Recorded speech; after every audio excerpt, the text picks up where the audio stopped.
yang saya hormati Bapak dosen Muhammad Ervan SPD MPD dan teman-teman yang saya banggakan, pada pagi hari ini saya akan mempresentasikan hasil kerja kelompok saya, di mana di sini yang pertama ada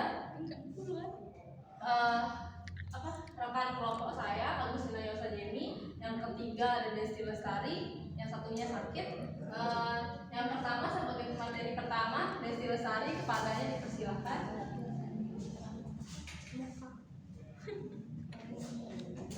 Terima kasih. Jadi di sini saya akan menjelaskan tentang materi yang pertama, yaitu tentang pengertian tampilan visual bahan ajar. Di sini tampilan visual bahan ajar, tampilan visual materi pendidikan merupakan sumber belajar yang berisi pesan-pesan atau materi pembelajaran yang dibuat secara menarik berupa perpaduan antara gambaran teks bergerak dan animasi yang sesuai dengan usia siswa. Terus dapat menggugah siswa dalam belajar agar pembelajaran menarik dan tidak membosankan. Terus di sini materi pendidikan visual ini juga meliputi materi cetak seperti buku, modul, karya siswa, brosur, dan lain-lain. Terus di sini ada juga materi non cetak seperti model.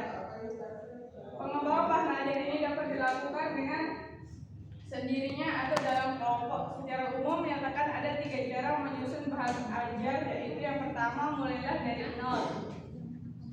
Mulailah dari nol ini adalah tim pengembangan bahan ajar dapat menyusun sendiri penulisan dari awal bahan ajar yang akan digunakan dalam kegiatan instruksional karena tim dianggap mempunyai pakaran dalam bidang ilmu terkait. Terus mempunyai kemampuan menulis dan juga mengerti kebutuhan peserta didik. Yang kedua, yaitu pengemasan ulang informasi. Pengemasan ulang informasi ini yaitu penulisan atau guru tidak menulis modul sendiri, tetapi memanfaatkan buku-buku teks dan informasi yang telah ada di pasaran untuk dikemas kembali menjadi model yang menentukan karakteristik model yang baik. Yang terakhir di sini ada struktur informasi, yaitu menjelaskan tentang cara ini mirip dengan cara yang kedua, tetapi dalam struktur informasi tidak ada perubahan yang dilakukan terhadap model yang diambil dari buku teks, seperti buku teks, jurnal ilmiah, artikel, dan lain-lain. Dengan kata lain, materi tersebut dikumpulkan, digandakan dan digunakan secara langsung. Materi tersebut dipilih, disusun berdasarkan keterampilan yang akan diperoleh dan di program yang akan digunakan. Terus yang kedua ada pengembangan dan pemanfaatan storyboard dalam pembelajaran. Storyboard itu merupakan representasi visual dari ide aplikasi yang akan dibangun, sehingga dapat memberikan gambaran umum mengenai aplikasi yang akan dihasilkan. Storyboard juga dapat dianggap sebagai skrip visual yang akan digunakan sebagai garis besar proyek. Ditampilkan secara berurutan, sering disebut adegan. Berikut contoh cara storyboard dapat digunakan dalam pembelajaran. Yang pertama itu pengembangan materi pembelajaran. Ini storyboard dapat digunakan untuk merencanakan, mengorganisir konten pembelajaran. Ini membantu instruktur atau desainer pembelajaran untuk merancang struktur yang logis dan urutan materi yang efektif. Terus yang kedua ada dalam pembelajaran. Contohnya pada pembelajaran berbasis proyek, storyboard dapat digunakan sebagai alat perencanaan atau proyek-proyek yang melibatkan pembuatan media seperti video, presentasi, dan situs web. Ya, sekian materi sebelumnya bisa suatu materi. Baik, sekarang ada bagaimanakah cara pengembangan dan pemanfaatan media cetak, tampilan visual, dan storyboard.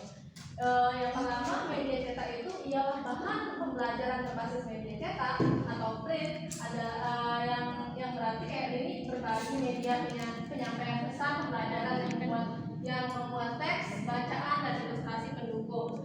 Nah, materi pembelajaran seperti panduan belajar, terus ada makalah, buku kerja kayak LKS, majalah, brosur dan pamflet dan lain-lainnya.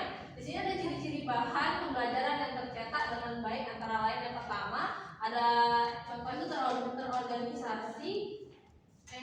terorganisasi, meliputi struktur dan bentuk yang jelas serta teratur. Yang kedua, tujuan dan panduan termasuk struktur dan tampilan materi pembelajaran dapat membantu pembaca, dalam hal ini siswa gitu yang dimaksud, bisa memperkirakan apa yang ada di dalamnya sehingga mereka dapat dengan cepat menemukan informasi yang diperlukan. Yang nomor C, mudah dibaca, seperti konten ditulis dengan cermat agar sesuai dengan usia, pengetahuan dan hak perkembangan dari siswa. Terus ada kecepatan atau speed, yaitu banyaknya konten yang disajikan atau yang disajikan itu dalam media pembelajaran berbasis cetak atau teks atau print, untuk memudahkan siswa dalam memahami dan menyerap informasi yang diberikan. Dan di sini ada pengembangan media berbasis cetak. Di sini ada 6 hal yang perlu dipertimbangkan ketika merencanakan media cetak. Yang pertama ada konsistensi, yang dimana ini tuh kayak menggunakan format yang konsisten dari halaman ke halaman, biar kayak nggak nyampur hurufnya gitu. Terus yang kedua ada format.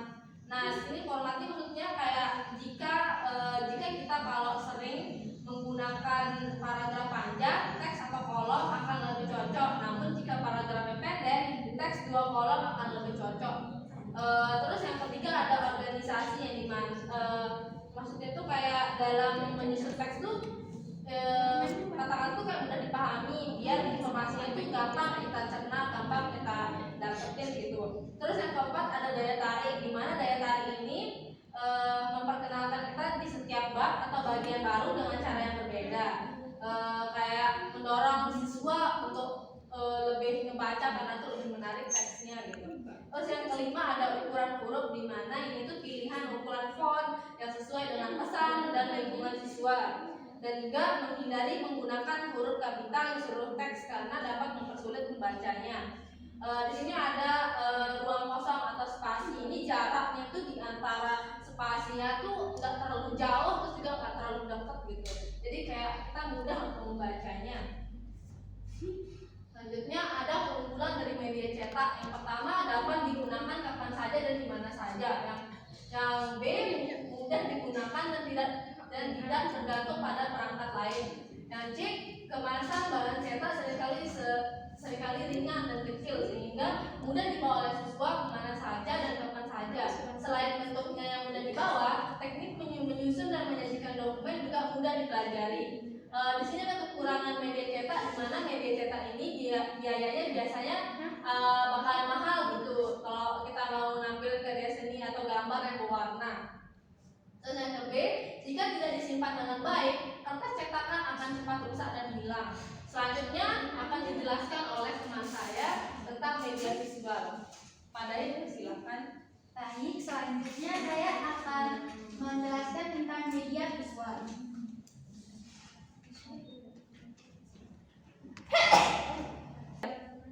Memahami media visual ya. Media pembelajaran visual merupakan suatu cara menyampaikan informasi secara kreatif dengan menampilkan gambar atau grafik dalam posisi yang mudah dipahami oleh penerima pesan. Jika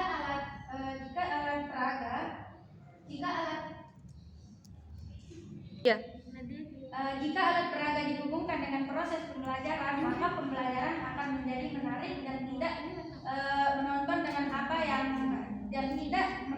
apa yang dilihat siswa. Yang kedua yaitu macam-macam media visual.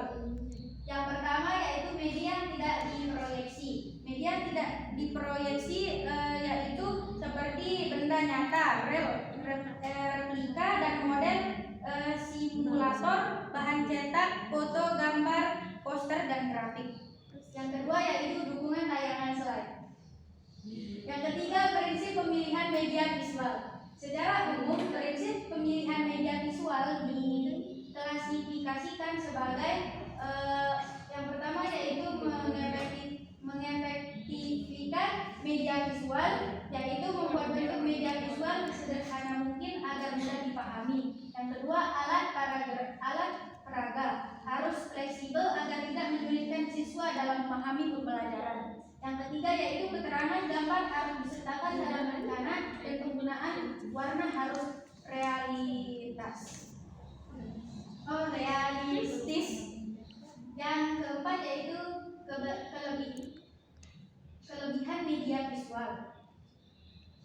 Yang pertama, repeatable atau dapat diulang, dapat diputar berkali-kali dengan cara direkam atau dipotong. Yang kedua, analisa yang lebih akurat yang dapat membuat masyarakat benar-benar memahami isi berita melalui analisa yang lebih mendalam dan dapat membuat masyarakat berpikir lebih spesifik mengenai isi artikel. Yang ketiga yaitu dapat meningkatkan minat dan perhatian siswa. Yang kelima, kelemahan media visual. Yang pertama yaitu tidak ada media audio, yang ada hanya media visual berupa tulisan yang tidak terdengar. Yang kedua yaitu biaya produksi cukup tinggi karena surat kabar harus dicetak dan dikirim melalui pos sebelum masyarakat dapat menikmatinya. C. Storyboard. 1. Pemahaman storyboard. Storyboard ialah sebuah penjelasan dalam proses pembelajaran yang dirancang seperti diagram alur yang memuat informasi pembelajaran serta prosedur dan pertunjukan pembelajaran. Yang kedua yaitu fungsi storyboard dalam konteks pembelajaran multimedia interaktif atau CR. Yang pertama yaitu merupakan bantuan yang memberikan penjelasan lebih lengkap mengenai apa saja yang tercakup dalam setiap alur dalam diagram. Yang kedua yaitu merupakan panduan bagi pengisi suara atau narator dan teknis perekaman dalam merekam suatu cerita. Yang ketiga yaitu cara membuat storyboard. Nah, yang pertama yaitu pilih media yang paling tepat untuk digunakan untuk membuat template storyboard. Anda dapat menggunakan papan tulis yang dibagi menjadi beberapa kolom untuk mengilustrasikan adegan. Namun ukuran yang digunakan harus cukup besar, sama seperti di komik. Storyboard yang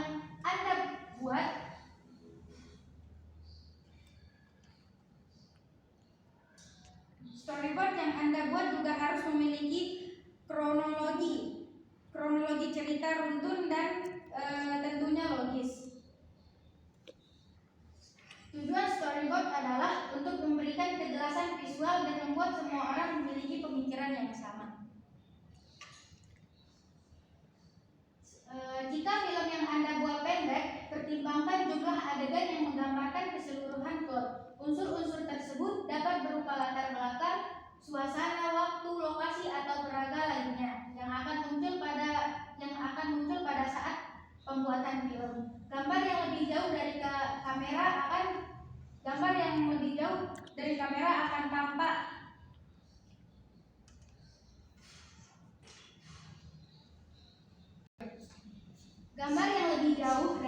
akan tampak lebih kecil dengan pin yang lebih tinggi, dan gambar yang lebih dekat dengan kamera akan tampak lebih besar dengan pin yang lebih rendah. Yang keempat yaitu kelemahan dan solusi alur. Solusinya dengan menggunakan teks dan diagram untuk mendeskripsikan apa yang tidak dapat dijelaskan.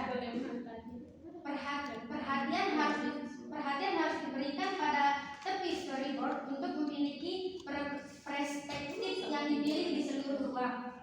Drama hanya digunakan pada rangkaian multimedia yang kompleks. CD-ROM untuk pendidikan, pelatihan, atau desain program pembelajaran berbasis web. Mungkin hanya itu. Saya kembalikan ke moderator. Baik, di sini ada contoh dari storyboard beberapanya. Di sini yang pertama, kalau ini jenisnya iklan, kayak pertama ada kan kayak gambar yang ilustrasinya pertama dia masuk terus dia kayak nuangin susu buat sarapan keluarganya. Terus ini contoh media visual dimana kayak ada bentuk-bentuk dari brosur gitu, kayak gambar-gambar. Yang selanjutnya itu ada contoh dari media cetak yang ini kayak ini storyboard ya, kayak contoh media cetaknya kayak dari buku, koran, sama majalah. Sekian itu saya dari kami membuka sesi pertanyaan 3 orang.